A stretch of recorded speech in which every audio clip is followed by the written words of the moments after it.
She didn't notice me watching her from across the room.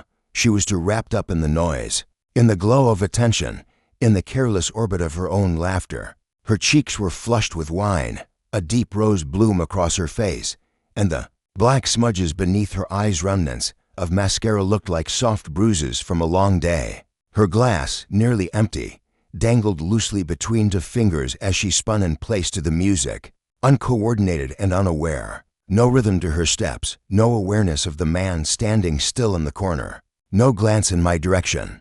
I stood there with a lukewarm beer that hadn't moved in my hand for over 30 minutes, my back against the wall like a forgotten portrait. For years, I had loved her. For years, I had poured everything I had into the space between us, believing it mattered. And now, in the sleek rooftop event space, high above the city, I realized I had become invisible. Just another quiet hum in the background of her new life.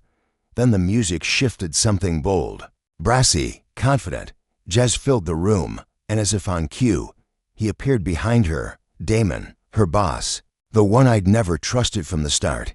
He had the kind of smile that always seemed to practiced, to smooth, like a suit tailored just tight enough to impress, but never worn in truth. His charm was synthetic, hollow, and his gaze never quite met mine when we were introduced. He leaned in close behind her, his mouth brushing just beside her ear, and she tilted her head back, laughing too easily, too brightly.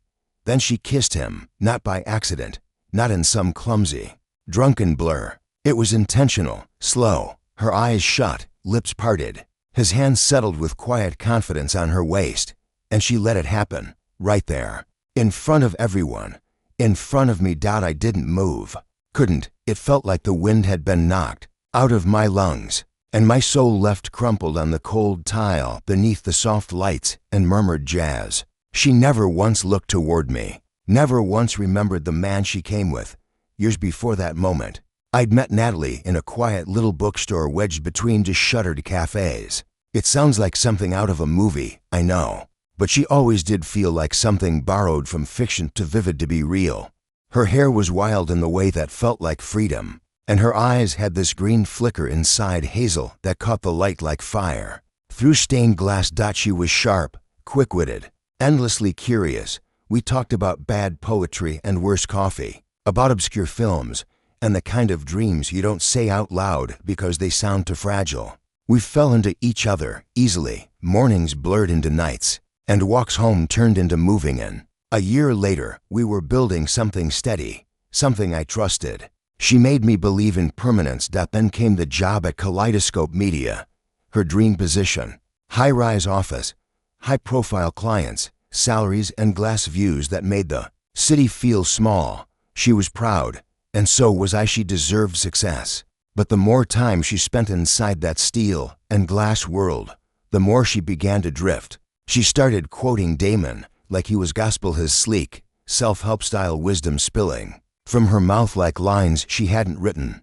Her clothes changed, her posture, her voice, everything about her seemed curated, like someone rehearsing to be someone else. I caught her in the mirror one morning, practicing pitches to her reflection.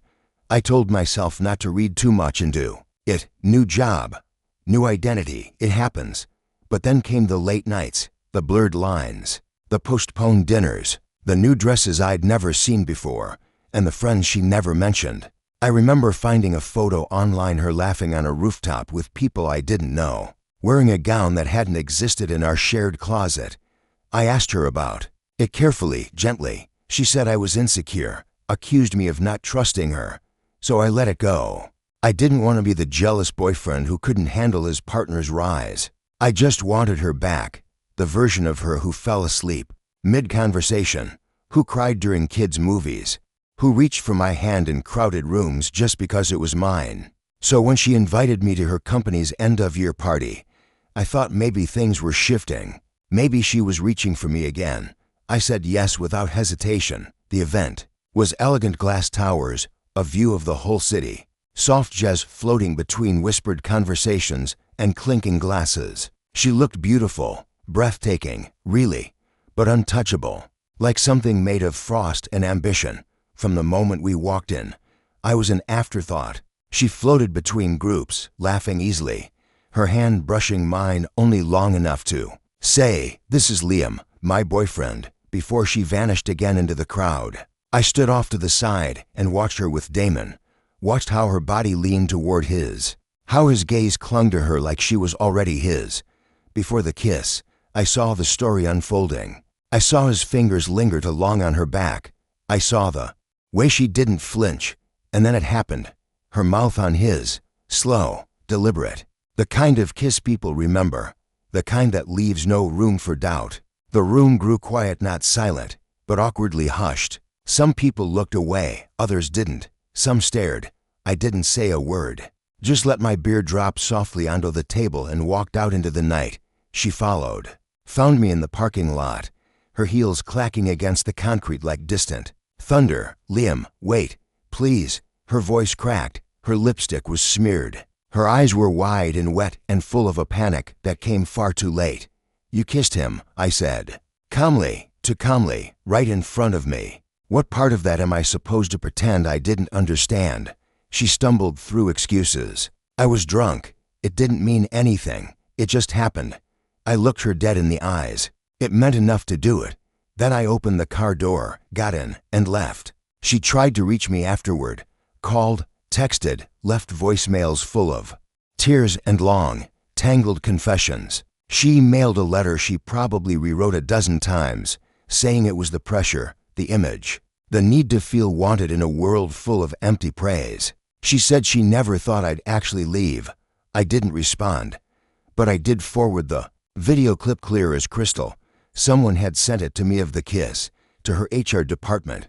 A few weeks later, I heard Damon had been fired. Turns out Natalie wasn't the first woman he'd tried to possess, just the one who got caught. I didn't feel victorious, but I didn't feel regret either. It's been almost a year. Sometimes I still think about her, about that dusty little bookstore, about the version of her that felt like home, about the version of me that kept giving grace when I should have drawn a line. Some heartbreaks don't explode. They don't break like glass. They just settle in you, quiet, constant, like a weight you carry without realizing. But I've learned to breathe again. Learned that real love doesn't ask you to shrink. That being cheated on didn't break me. Staying silent did. I hope she figures herself out. Truly, I do. But I also hope she never forgets what one moment of selfishness cost her. Because it didn't just end a relationship. It ended a man who used to believe in her beyond reason. And in his place, someone stronger, quieter, and far less willing to be forgotten began to grow.